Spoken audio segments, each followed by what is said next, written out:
Gerra imperialistarik ez.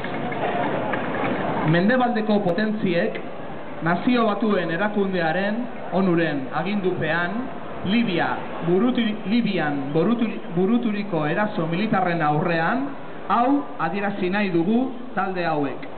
Askapena, ekologistak martxan, kakitzat, kenmok, komite internazionalistak, sare antifasista eta emakumeen asanblada.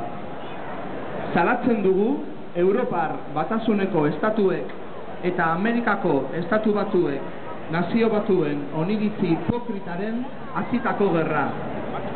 Gatazkaren soluzio bide honen ondorioak ordainduko baititu, beti bezala, populazio zibilak, bere heriotza, sarraski eta miseriarekin.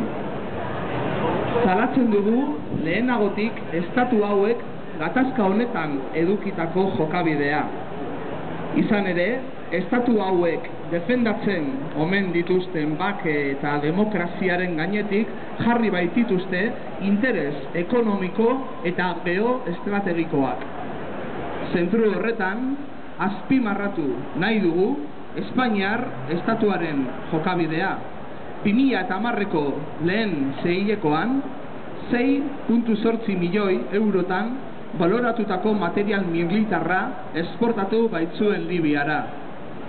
Gertuko hemengo adibidea da, baita ere, ITP Euskal Enpresa.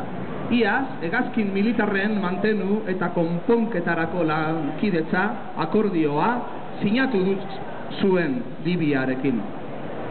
Salatzen dugu interes ekonomikoen kontrola mantentzea helburu duen eta berriro ere eraso imperialista giltza datorren nazioarteko eskusartze hau.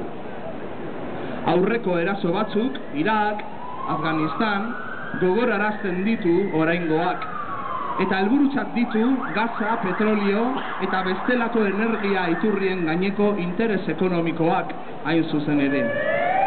Gerra hau, epe motzerako pentsaera arduragabeaz, baliabide naturalen expoliazioan oinarritutako kontsumo eredu kapitalista defendatzeko gerra da. No a la guerra otra vez, guerra imperialista.